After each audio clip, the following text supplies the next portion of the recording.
మీ ఎలాంటి వ్యాపార ప్రకటనలకైనా వెంటనే మా ఛానల్ సంప్రదించండి. మహాదేవ నమస్కారం. మహాదేవ.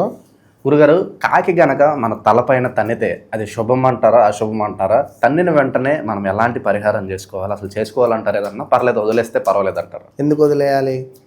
కాకి ఇప్పుడు ప్రతి అమావాస్య రోజు మేము ఏం చెప్తాం? కాకికి కొంత అన్నం పెట్టమంటాం. కాకి అంటేనే పూర్వీకులకు సంబంధించింది. శనైశ్వరుని యొక్క వాహనం కాకి. శనైశ్వరుడు గృద్రు వాహనుడు. సో గృద్రు వాహన అంటే కాకి. మరి ఇలాంటి కాకి అంటే మనకు పూర్వీకులకు ప్రతీక. మొన్న గోకర్ణ క్షేత్రం పోతే ఎన్ని కాకులు తెలుసా సముద్రం దగ్గర? బా బా బా బా విపరీతమైన కాకులు అక్కడ. ఇన్ని కాకులు, మొత్తం ప్రపంచంలో ఉన్న కాకులన్నీ ఇక్కడనే ఉన్నాయి అనిపించింది నాకు. సో అంటే చెప్పలేవు అక్కడ పరిస్థితి. అక్కడ అధికంగా మోక్షనారాయణ బలుడు, పిండ ప్రధానాలు. సో ఆ క్షేత్ర మహిమ అది. అదేవిధంగా మనకు రుద్రభూమి. రుద్రభూమి అంటే తెలుసా? తెలియదు గురు. రుద్రభూమి అంటే శ్మశాన వాటిక. శ్మశాన వాటికకు రుద్రభూమి అని పేరు. రుద్రుడు కాపలా ఉంటాడు అక్కడ. రుద్రుడు అంటే సాక్షాత్తు ఈశ్వరుడు. మరి అలాంటి శ్మశాన వాటికల్లో కూడా విపరీతంగా కాకులు ఉంటాయి. మీరు బాగా అబ్జర్వ్ చేయండి, ఎవరైనా కూడా విపరీతమైన కాకులు ఉంటాయి. ఈ కాకులకు సంబంధించి మరి మన తలపై తనడము అంటే పూర్వీకులు మనల్ని జాగ్రత్తగా ఉండు అని అంటున్నారని అర్థం. ఇది గమనించుకోండి. పూర్వీకులు మనల్ని జాగ్రత్తగా ఉండండి అని హెచ్చరిస్తున్నారు. పూర్వీకులకు సంబంధించినటువంటి ఏదో పిలుపు మనకు రాబోతున్నది. మరి అలాంటి పూర్వీకులకు సంబంధించినటువంటి పూజా పునస్కారాలు ఏమైనా ఉన్నాయా? వారి ఆత్మలు ఏమైనా ఘోషిస్తూ ఉన్నాయా? మరి వారికి ఏమైనా మనము అన్నదానం లాంటిది ఏమైనా చేసుకునేది ఉందా? మరి బ్రాహ్మణులను పిలిచి చక్కగా కూడా ఇంటికి పెద్దవాళ్ళ పేరిట కొంత తర్పణాలు విడిచి బ్రాహ్మణులకు కొంత పొడి రూపకంగా దానంగా ఇచ్చి మన శక్తి మేర కొంత అన్నదానం అనేటువంటిది చేయడం మన శక్తి మేర చాలా మంచిది అనేది చెప్పడం జరుగుతున్నది. మరి అంతా బాగా ఉంది, ఎవ్రీథింగ్ ఫైన్ అని అనుకుంటే ఒకసారి ఈశ్వరునికి పంచామృతాలతోటి అభిషేకం చేసుకోవాలి.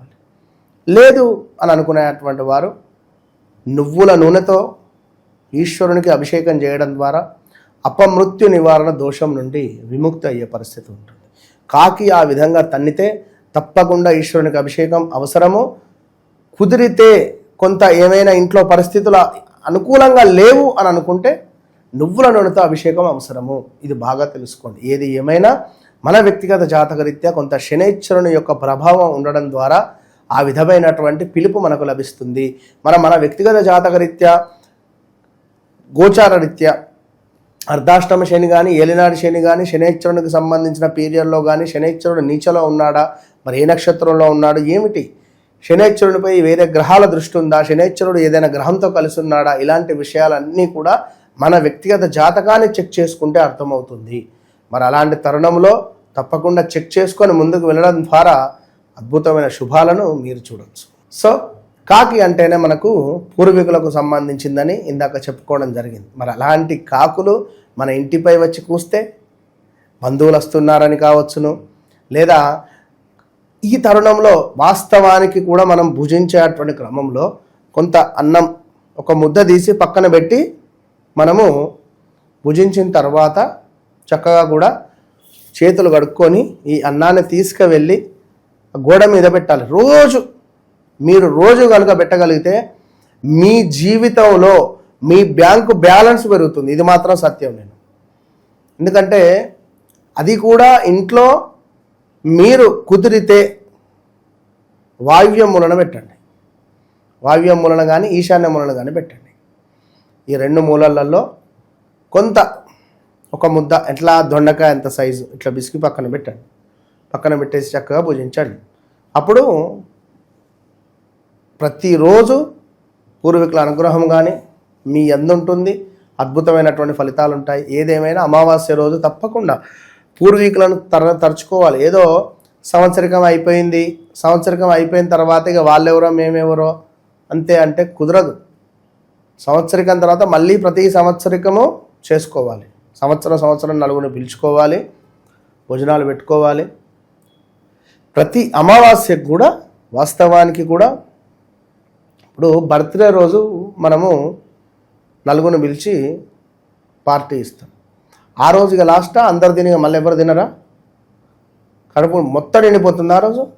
మన పంచభక్ష పరమాన్నాలు కానీ బంగారమే పెడతాం. కనుక ప్రతి సంవత్సరంలో వారి సంవత్సరికం చేస్తూ నెల నెల ఖచ్చితంగా పొడి భిక్ష, బియ్యం, పప్పు, కూర, గాయ, చల్ల, చమరు ఏమున్నది 500 అవుతుంది. నెలకు ఒక 500 మీరు పక్కన పెట్టుకోలేరా? అలా పెట్టుకుంటే పెద్దగా అయ్యేది చిన్నగా అయిపోతుంది. సింపుల్గా ఎక్కడికి పోసిన పని ఉండదు. మీరు చకచకా మీ పనులు అయ్యి, అబ్బా నా పిల్లాడు కానీ, నా మనవడు కానీ, నా కొడుకు కానీ, నా కోడలు కానీ నా పేరిట దానం ఇస్తున్నారు అని చెప్పి ఆ పితృ ప్రేతలు కానీ మురిసిపోతాయి, మోక్షం లభిస్తుంది. మంచి విశ్లేషణ అందించారు. ధన్యవాదాలు. మహాదేవ్.